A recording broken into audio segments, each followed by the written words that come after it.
much sleep did you get last night? I bet you got more sleep than I did. Because I got I think 90-minute nap last night. 8:51 a.m. here Tuesday morning. We are putting the finishing touches on some pages here. I'm alone in the newsroom, but in 10 minutes, everyone will be here. But just keep a little sneak around.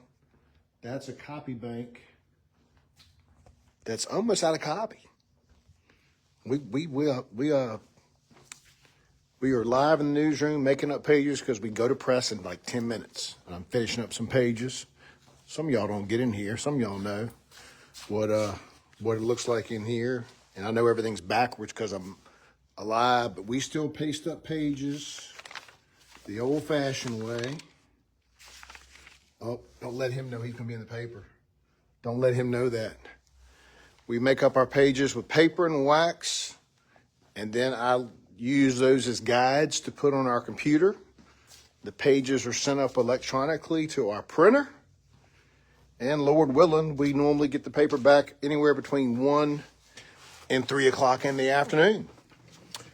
This is the morning after a really unfortunate night at Blackstone Town Hall. The older you get, you don't take things personal. If you're a reporter or a journalist, you're going to make half the people mad all the time. That comes with the territory. But when people throw words out like hearsay, that's such an interesting word. All media, unless a reporter's got a video showing you the event, is hearsay. If you watch on the news that there was a fatal crash on I-64, the newscaster is repeating what was told to them by state police. A good source, but that's hearsay. It's not admissible in court. You can't testify in court what somebody told you, okay? The threshold is different, okay? So when we hear things, or even when we see things, even when we've been to fires or wrecks, we ask the people in charge of the report, what did you see? What is the official cause? What are the charges? That sort of thing. So media in and of itself is hearsay. But good media multi-sources stories. So when we got the word about 2 weeks ago, hey, you're not going to believe this, Councilman Nathaniel Miller got thrown out of court. Well, when somebody tells you that, you're like, okay, was he forcibly removed? Was he? That can mean all kinds of things. So we did some sleuthing. We found some people that were in the courtroom, and they all told a very similar story. That the judge, and this was in our paper last week, it was on Facebook as well, that the judge was, during a trial between a dispute involving two sanitation employees, a judge cautioned the courtroom once. There was bantering back and forth, sort of like a town council meeting last night, a little bit. Mayor Green did a good job with the gavel last night because someone was getting ready to get out of hand in the audience, and it wasn't named Billy Colburn. But, and then Councilman Miller, according to reports, was squirming in his seat and demonstrably voicing objections with the way the trial was going. Now, here's the thing about a trial. If you testify in court and the other side knows you've got a felony record, they're going to say, state your name, please, Billy Colburn. Ms. Colburn, ever been convicted of a crime or a felony? Yes, Counselor. Oh, what is that? So when you testify in court, you run the risk of your past being brought up against you because you're under oath.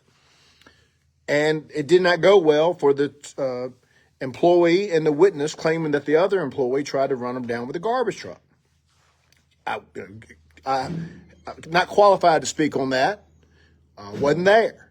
But, there's not a media outlet in this planet that if someone was thrown out of court and that person just so happens to be a sitting elected official in that community, there's no media outlet worth a darn that's not going to report that.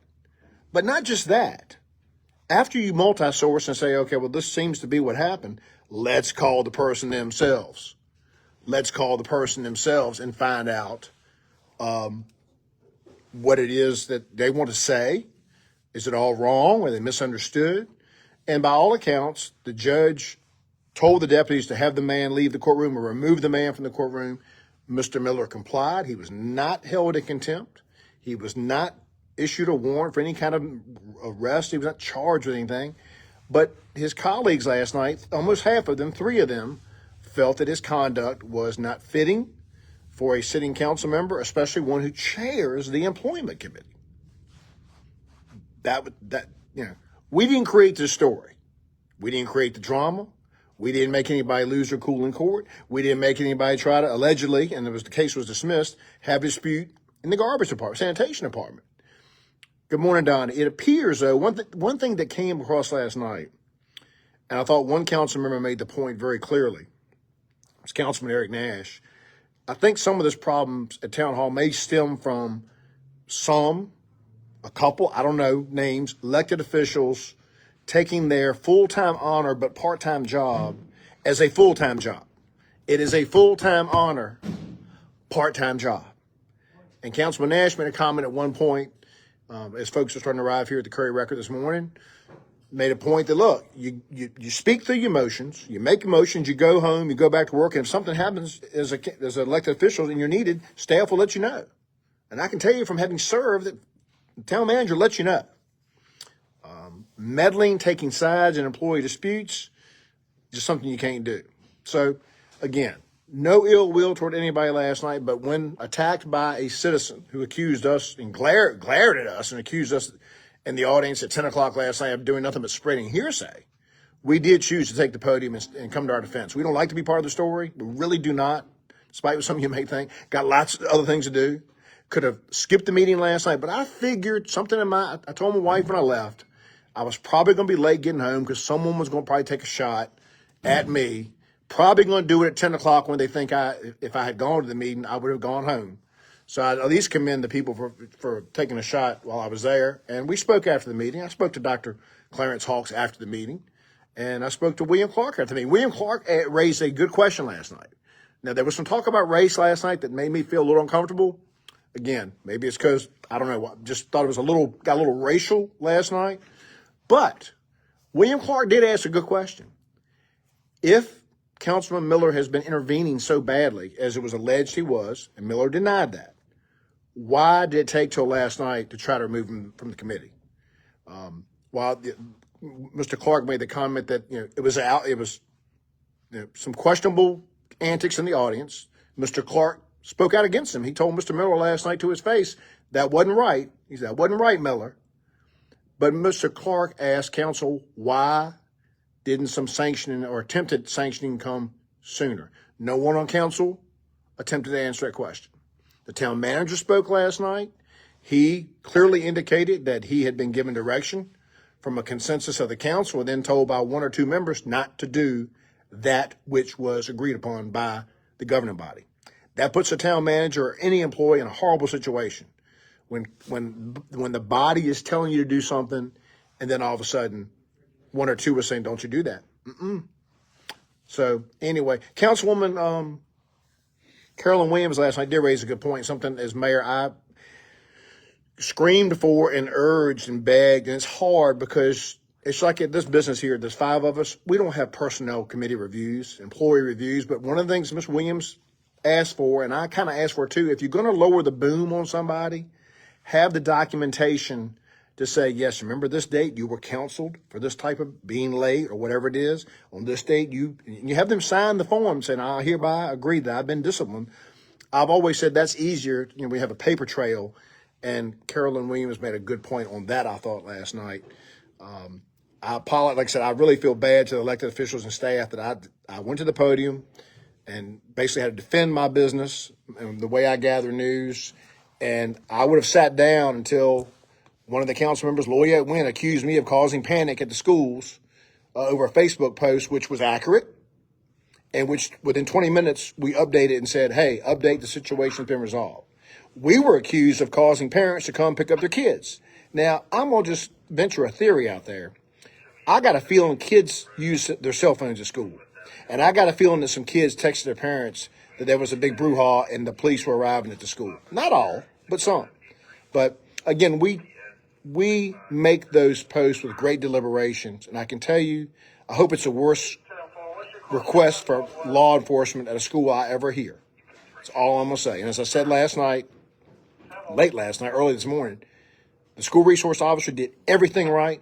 The police responded, and thank goodness, thank God, the matter resolved.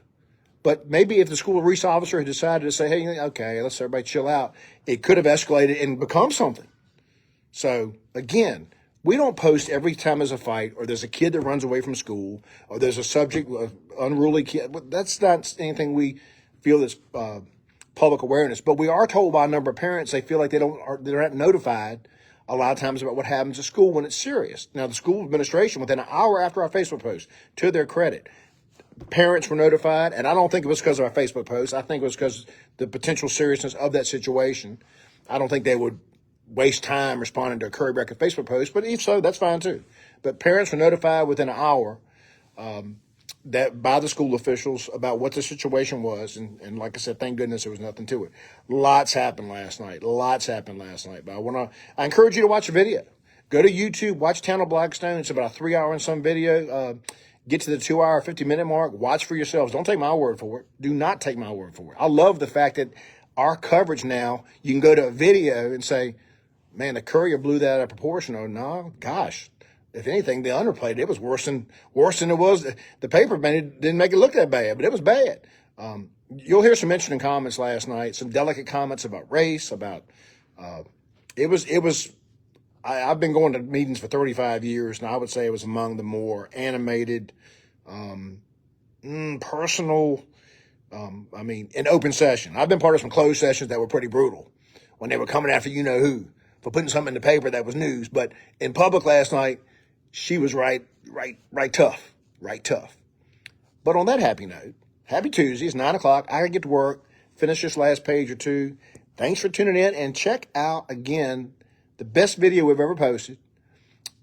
Clara Hawks at 100 dancing in heels to Happy Birthday.